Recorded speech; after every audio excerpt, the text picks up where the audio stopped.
नमस्कार दोस्तों, मैं सुष्मिता सिंह। आज सुनिए कहानी चैनल में आपका स्वागत है। कहानियों की श्रृंखला में आज सुनेंगे सुप्रसिद्ध लेखिका आभा श्रीवास्तव की कहानी निरुत्तर। तो आइए सुनते हैं कहानी। कई बार लिखते समय हर बार आप कहानी नहीं लिखते। कोई याद, भूला हुआ कोई अपना, बहुत पहले छूटा हुआ कोई समय का टुकड़ा बार बार आकर स्मृति द्वार की कुंडी खटखटाता है तो जी करता है कि बीता हुआ सारा समय फिर से वापस आ जाए। रत्ना यदि उस रात मेरे स्वप्न में न आई होती तब संभवतः मैं उसके बारे में लिखने का कुछ सोचती भी नहीं, लेकिन वह आई और चुपचाप मेरे सामने बैठी रही।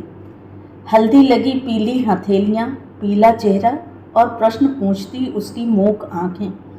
मौसी की साड़ी पहने हुए थी जिसमें जगह जगह हल्दी के थापे लगे हुए थे। टुकुर टुकुर देखते हुए बोली, जीजी, मेरे जाने के बाद कोई रोया था क्या? कच्ची हल्दी की गंध मेरी नाक में आई तो मैं हड़बड़ाकर उठ बैठी। वहाँ मेरे आसपास या कमरे में कोई नहीं था। घड़ी देखी, सुबह के 4 बजे थे। उठकर पानी पिया, फिर दोबारा नींद नहीं आई। मैं सोचती रही और सोचती ही रही। आखिरी बार रत्ना को देखा था तो ब्याह की हल्दी चढ़ रही थी उसके। कितना समय बीत गया। मन में यादों का एक गुबार सा उठाया। कितनी बातें, कितनी यादें, बचपन की, कैशोर की, नानी के घर की। बीच के कितने ही बरस जाने कहाँ खो गए नहीं पता। मन ननिहाल की देहरी पर जा पहुंचा। रत्ना और मैं नानी की साड़ी लपेट गुड़िया का ब्याह रचा रहे हैं, झूला झूल रहे हैं, गुट्टे खेल रहे हैं। नानी का गांव छोटा सा था। घर से लगा हुआ आमों का बगीचा भी था जिसमें हमारे आने पर झूले डाल दिए जाते थे। झूले की पींगें और कच्ची अमिया का स्वाद आज भी नहीं भूलता। नानी के घर से लौटना दुख देता था। पूरे बरस की प्रतीक्षा के बाद गर्मी की छुट्टियां आती थीं। मैं अपने घर की अकेली थी, सो नानी के घर मौसेरे भाई बहनों के साथ खेलने में बड़ा आनंद आता था। मौसी की बेटी रत्ना तो जैसे मेरी सखी ही थी। मैं उससे 1 ही बरस बड़ी थी। साल भर के खट्टे मीठे किस्से अपनी यादों की पोटली में भरकर रखे रहते थे हम दोनों। ननिहाल की छत पर सोते समय तारों को देखते हुए हम दोनों धीरे धीरे बतियाते थे। मैं अंग्रेजी माध्यम से पढ़ने वाली, बड़े शहर में रहने वाली मम्मी पापा की इकलौती दुलारी थी, जबकि रत्ना सरकारी स्कूल में पढ़ने वाली 4 भाई बहनों में सबसे बड़ी, छोटे शहर की। रत्ना के स्वभाव में स्थिरता और गंभीरता समय से पहले ही आ गई थी। हम लोग जब भी गांव जाते, मम्मी मेरे पहने उतरे पुराने कपड़े, जूते, सैंडल की पोटली बांध कर ले जाती कि रत्ना या उसकी बहनें पहन लेंगी। काफ़ी दिनों तक यह सिलसिला चलता रहा। फिर एक दिन मौसी ने ही मना किया मम्मी को, तो मुझे थोड़ा बुरा लगा, किंतु जल्दी ही मैं समझ गई कि रत्ना कितनी स्वाभिमानी है। नानी का व्यवहार पापा के लिए अलग रहता और मौसा जी के लिए अलग। यही स्थिति कमोवेश मेरे और रत्ना के प्रति रहती। धीरे धीरे मौसी नानी के घर अकेले ही आने लगी। इस अकेले आने के पीछे मौसी के बच्चों और मौसा जी के प्रति नानी की उपेक्षा थी अथवा बच्चों के टिकट के खर्चे या पढ़ाई का हर्षा, मैं नहीं समझ पाई। फिर धीरे धीरे मेरा भी ननिहाल जाना कम हो गया और एक दिन नानी के न रहने पर ननिहाल ही समाप्त हो गया। हाँ, मेरा और रत्ना का पत्र व्यवहार और फ़ोन बराबर चलता रहा। हमारी और मौसी की आर्थिक स्थिति में ज़मीन आसमान का अंतर था। नाना जी ने अपनी हैसियत के हिसाब से ब्याह तो दोनों बेटियों को एक ही स्तर पर था, पर पापा ने नौकरी छोड़कर बिजनेस आरंभ किया तो वो चल निकला और हमारे परिवार पर लक्ष्मी की कृपा बरसने लगी। फिर मैं उनकी इकलौती बेटी, ना चाहने पर भी इकलौती ही बनी रह गई, क्योंकि मेरा दूसरा भाई बहन यदि आता तो मम्मी की जान को खतरा हो सकता था। दूसरी तरफ मौसा जी के घर बेटे के लोभ में 3 बेटियां हो गई थीं। तब जाकर चंदन महाशय प्रकट हुए। सीमित आमदनी और बड़े परिवार के कारण मौसा जी के घर की अर्थव्यवस्था हमेशा संकट में रहती थी। नानी के पक्षपात के कारण पापा और मौसा जी में बहुत पहले से ही शीत युद्ध चलता आ रहा था, जिसका परिणाम था कि ना तो पापा कभी मौसा जी के घर जाते और ना ही मौसा जी कभी हमारे घर आते। हाँ, मम्मी और मौसी के अटूट प्रेम में कभी कोई अंतर नहीं आया। जिस बरस मैंने एमए किया उस साल अनायास मौसी की याद हो आई थी। कितना समय हो गया था मौसी से मिले हुए। उस बार मैं और मम्मी ट्रेन से लखनऊ मौसी के पास आ गए। मौसी तो हमें देखकर बावरी सी हो गईं। प्रसन्न तो मौसा जी भी लगे, पर उनकी प्रसन्नता के पीछे छिपी चिंता की लकीरों को मैंने स्पष्ट भांप लिया। रत्ना, रश्मि, रोली और चंदन सभी बड़े हो गए थे। सयानी बेटियों के पिता को कितनी चिंता सताती है, इसका अनुभव शायद उस समय उतनी गहराई से मैं महसूस नहीं कर पाई थी। अगले दिन सुबह चाय पीते समय मौसा जी ने पूछ ही लिया, बिटिया अब एमए के बाद क्या करना है, सोचा है कुछ? स्पष्ट था कि उनका इरादा घुमा फिराकर मेरे ब्याह के विषय में पूछने का था। अभी तक मेरे घर में मेरी शादी की चर्चा आरंभ नहीं हुई थी, सो चट से बोल पड़ी, अभी तो रिसर्च करनी है मौसा जी, साथ ही प्रशासनिक सेवा की तैयारी भी करती रहूंगी। शायद भाग्य साथ दे जाए, अन्यथा पीएचडी पूरी कर नाम के आगे डॉक्टर तो लगा ही लूंगी। जिया, तुम्हारी तो एक ही बेटी है, सो एमए कराओ, डबल एमए कराओ या पीएचडी, ब्याह तो जब चाहे निपटाकर गंगा नहा लोगी। हमसे पूछो, 3 छाती पर सवार खून पीने बैठी हैं। चंदन जब तक बड़ा होगा हम तो कंगाल हो चुके होंगे। मौसी ने एक ठंडी सांस लेकर अपने उद्गार व्यक्त कर ही दिए थे। मैंने देखा गुसलखाने से नहाकर निकलती रत्ना के चेहरे पर उदासी की एक लहर आकर चली गई। उसने ऐसा प्रकट किया मानो उसने कुछ सुना ही नहीं। गुस्सा तो बहुत आया, जी में आया कह दूं कि पैदा भी तो तुम्ही ने किया था मौसी, तो अब कोस काहे रही हो। किंतु उस समय ये सब कहने की उम्र नहीं थी मेरी। हाँ, मम्मी ने बात संभाल ली, छोटी ऐसा नहीं कहते, बेटियां भी अपना भाग्य लेकर आती हैं। हीरे की कनी सी हैं तेरी बेटियां, देखना चटपट निपट जाएंगी, पता भी नहीं चलेगा। तभी मौसी व मौसा जी ने बताया कि वे लोग रत्ना के ब्याह के लिए कितने चिंतित हैं।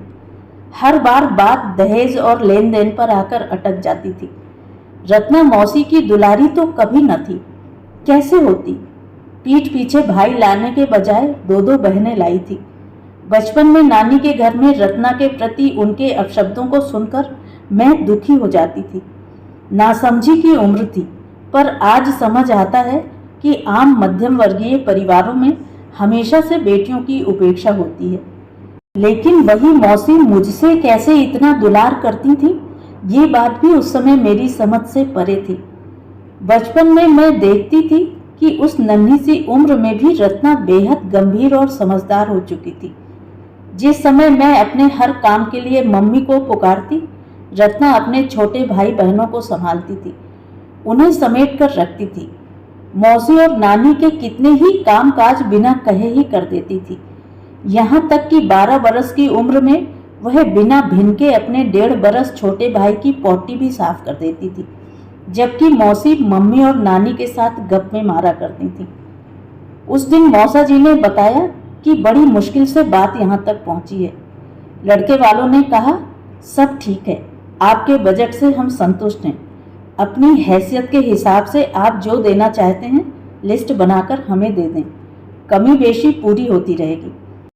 मौसी मौसा जी कुछ असमंजस में थे, लेकिन मम्मी ने कहा, इस रिश्ते को हाथ से न जाने दे छोटी, हो सकता है रत्ना की फोटो देखकर ही उन्होंने यह निर्णय लिया हो। मम्मी संतुष्ट थीं कि उनके सामने ही रत्ना का ब्याह तय हो गया। सच में दोनों बहनों की आर्थिक स्थिति में जमीन आसमान का अंतर था, लेकिन प्यार निस्वार्थ था। मम्मी के अचानक आ जाने से मौसी को संबल ही मिला था। रत्ना का होने वाला पति सरकारी नौकरी में जूनियर इंजीनियर था। मौसा जी संतुष्ट थे।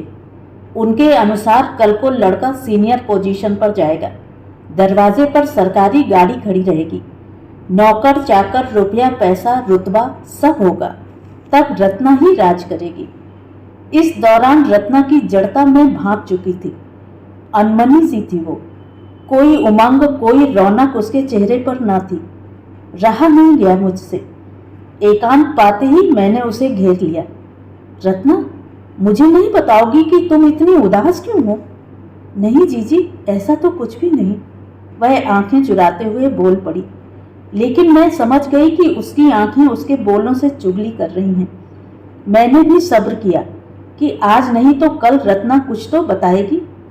उधर मौसी मम्मी को दहेज के सामान की लिस्ट दिखा रही थी। था तो सब मौसी के बजट में ही, थोड़ी बहुत कमोबेशी की गुंजाइश रखी गई थी। मौसी की गृहस्थी में बड़ी जोड़ तोड़ थी। 4 बच्चों के परिवार में हर महीने बचत की गुंजाइश ना के बराबर रहती थी। लेकिन मौसा जी से छिपाकर कुछ मदद का आश्वासन मम्मी ने दिया और कुछ मौसी की इंदौर वाली ननंद ने। थोड़ा बहुत मौसा जी ने जोड़ा हुआ था तो लगा रत्ना पार हो जाएगी। हम लोग मौसी के घर से वापस लौट आए थे।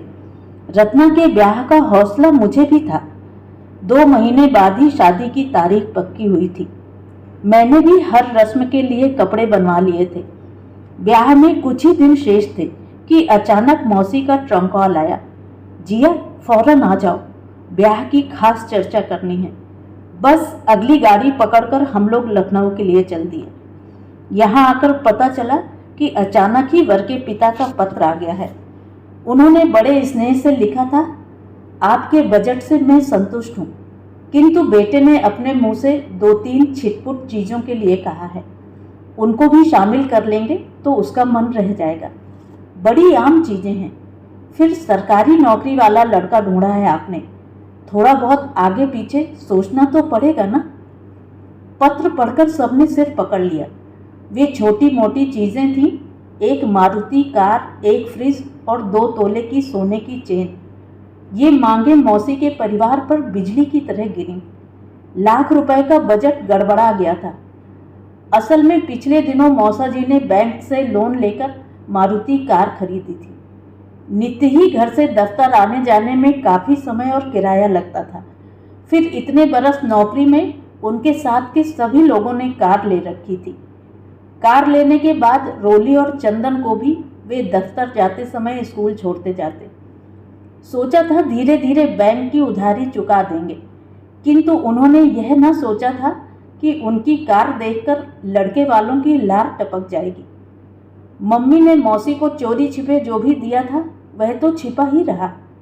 प्रत्यक्ष में उन्होंने मौसा जी को उधार स्वरूप कुछ पैसा देने का प्रस्ताव रखा, पर उन्होंने इनकार कर दिया।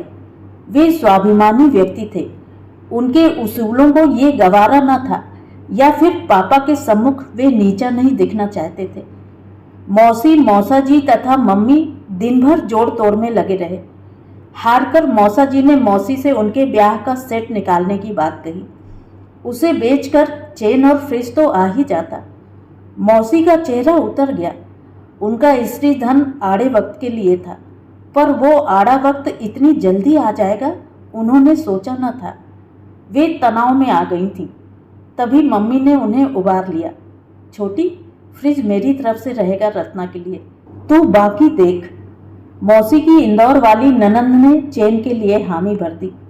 सबकी यही कामना थी कि रत्ना का दहेज भले ही कुछ अधिक हो जाए, लेकिन वह सुखी रहे।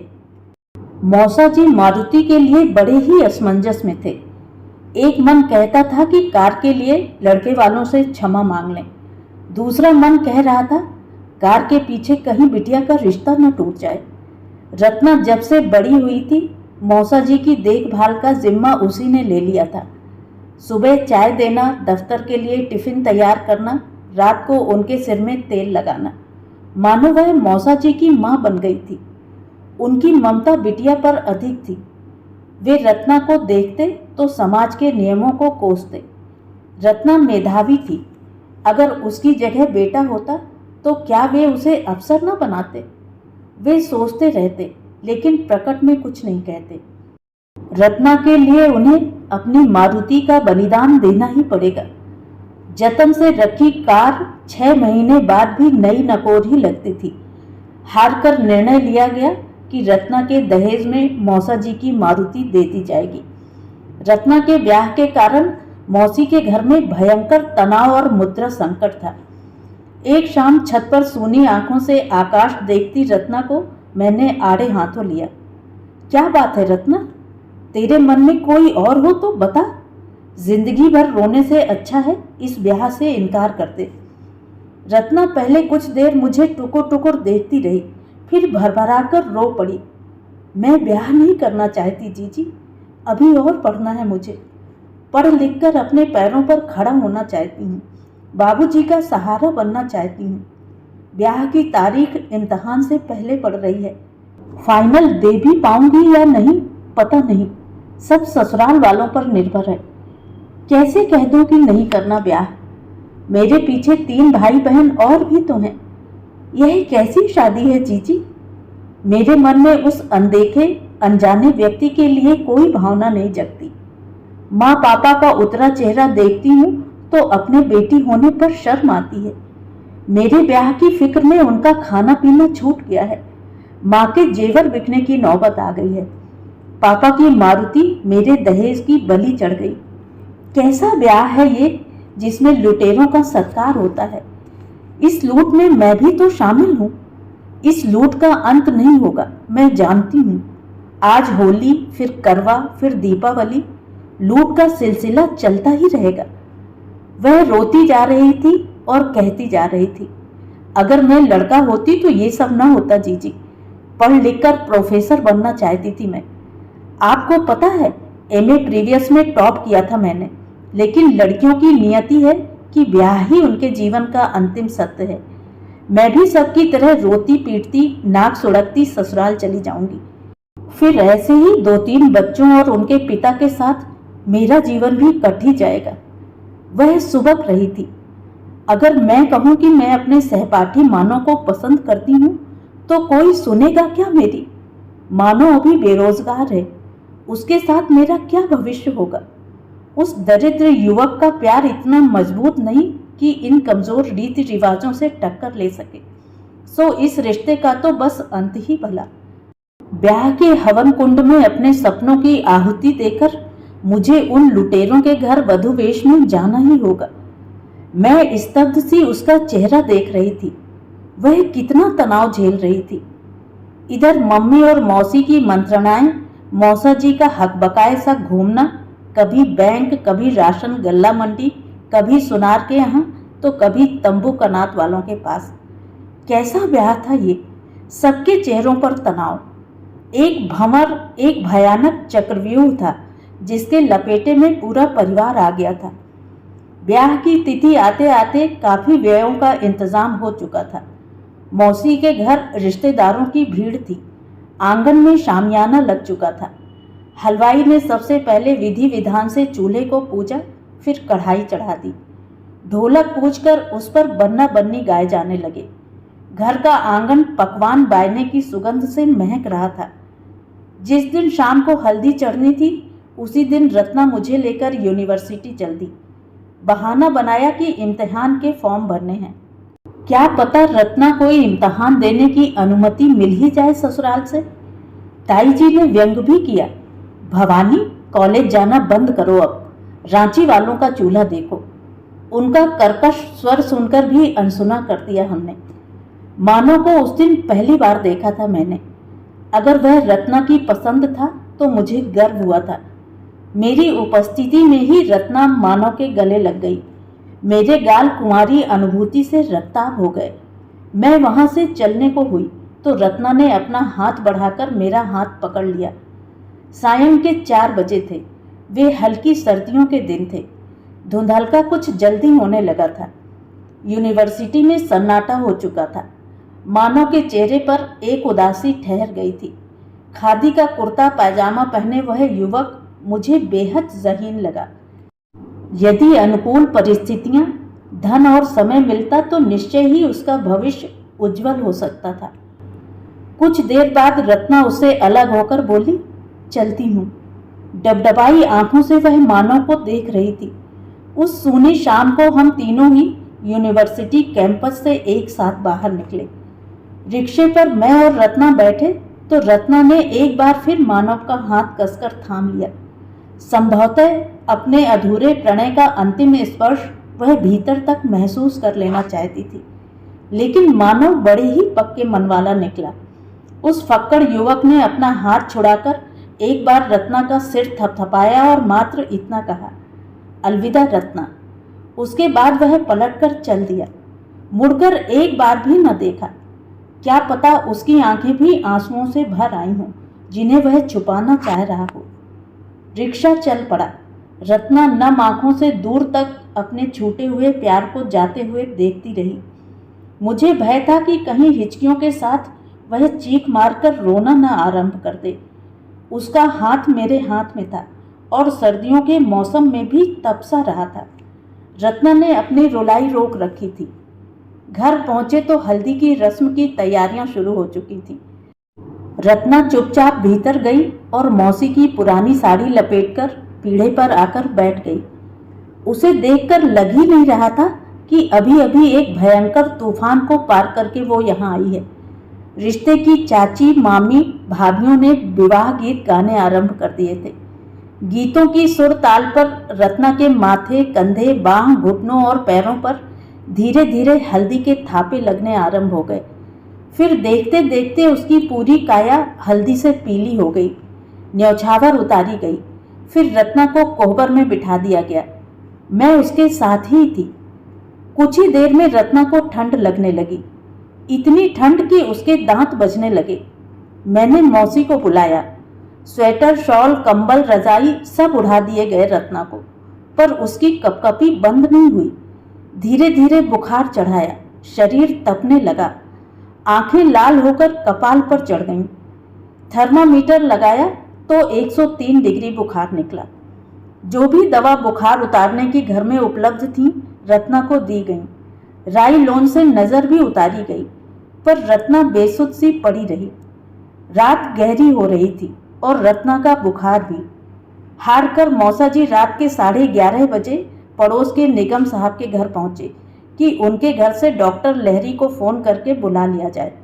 फीस जो भी होगी भुगत ली जाएगी। लेकिन डॉक्टर लहरी ने फ़ोन पर टका सा जवाब दे दिया कि इतनी रात गए उनका मरीज के घर आना संभव नहीं है। कोई और रास्ता नहीं था। अब मौसा जी वापस आ गए। रत्ना शांत थी, शायद सो गई थी। माथा अभी भी गर्म तवे सा तप रहा था। किसी तरह रात कटी। सुबह सुबह कई दिनों से छुपी पुछी मारुति को चलाकर मौसा जी डॉक्टर लहरी को लेने गए। मैं भी साथ थी। डॉक्टर लहरी बड़े एहसानों से हमारे साथ आने को तैयार हुए। हम लोग उन्हें लेकर कोहबर में पहुंचे। रत्ना करवट लिए सो रही थी। ओढ़ी गई रजाई का सफ़ेद कवर ऊपर से पीला पड़ गया था। डॉक्टर लहरी ने रत्ना की नब्ज देखी और पट्ट से हाथ छोड़ दिया उसका। सब कुछ समाप्त हो गया सर, आप लोगों ने ध्यान नहीं दिया। रात को किसी समय बुखार काफी तेज हो गया होगा, तभी ऐसा हुआ। बिटिया तो गई आपकी। डॉक्टर लहरी ने रत्ना का मुंह ढक दिया। मेरी होम विजिट की फीस? हाँ, फीस तो देनी ही थी और उन्हें घर छोड़कर भी आना था।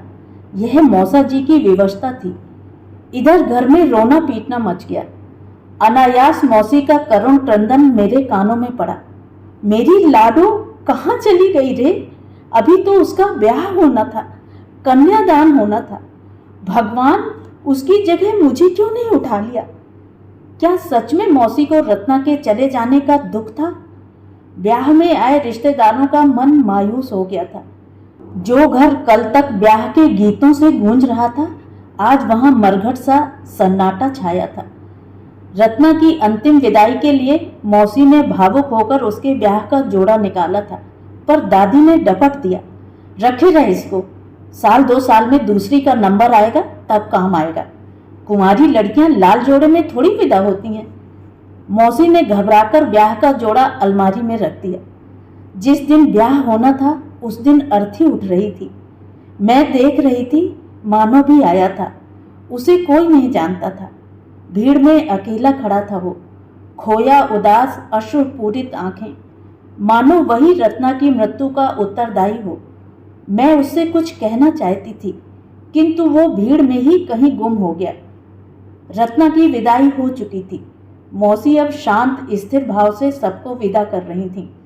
जाने वालों में अंतिम मेहमान मैं और मम्मी रह गए थे। जाने की अंतिम रात मौसी, मम्मी और मैं एक कमरे में सोए थे। मेरी नींद कुछ कच्ची कुछ पक्की हो रही थी जब मैंने मौसी को कहते हुए सुना, अच्छा हुआ जिया, रत्ना चली गई, एक बोझ कम हुआ। ब्याह कर चली जाती तो लड़के वालों को दहेज भरते भरते हमारी कमर ही टूट जाती। इनकी मारुति बच गई, शौक से चलाएंगे। रत्ना का दहेज रश्मि के काम आ जाएगा। सच कहूं जिया, रत्ना के जाने के बाद पता नहीं कैसी तसल्ली महसूस हो रही है। कोख में 9 महीने रखकर पैदा किया है उसे। दिल में कहीं ना कहीं दर्द है। मैं रोना चाह रही हूँ, पर इनके चेहरे का सुकून मुझे राहत दे रहा है। कितने दिनों बाद ये चैन की नींद सोए हैं। रोने और सोने की यह कैसी लड़ाई है जिया, मैं समझ नहीं पा रही। मैं हड़बड़ाकर उठ बैठी। मौसी और मम्मी ऐसे बैठी थी मानो सामान्य तौर पर कोई विमर्श मंत्रणा हो रही हो। मैं पानी पीने के लिए रसोई की तरफ गई।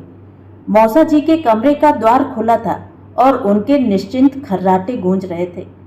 रत्ना अब नहीं रही, वह लौटकर आएगी भी नहीं। धीरे धीरे सब उसे भूल गए। मैं भी तो उसे भूल ही गई ना। लेकिन मुझे याद है, रत्ना के जाने के बाद उसकी जिम्मेदारियां रश्मि ने संभाल ली थी। मौसी मौसा जी के चेहरे पर दुख की कोई रेखा नहीं थी। रत्ना की दादी तो अंदर ही अंदर खुश लगने लगी थी। मुझे सब कुछ विचित्र लग रहा था। 21 वर्षों तक घर से जुड़ी रत्ना का जाना किसी को क्यों नहीं अखरा था। तभी जब अचानक इतने वर्षों बाद स्वप्न में वह मुझसे मिलने आई और अपना प्रश्न पूछा तो मैं निरुत्तर थी।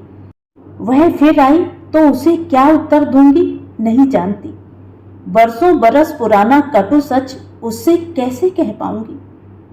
तो ये थी कहानी। कहानी आपको कैसी लगी कमेंट करके ज़रूर बताएं। और अगर मेरे द्वारा सुनाई हुई कहानियाँ आपको अच्छी लगती हैं और आप मेरे चैनल पर पहली बार आए हैं तो चैनल को सब्सक्राइब ज़रूर करें, लाइक करें और अपने दोस्तों और परिचितों में शेयर भी करें। बेल आइकन दबाना बिल्कुल भी ना भूलें। धन्यवाद।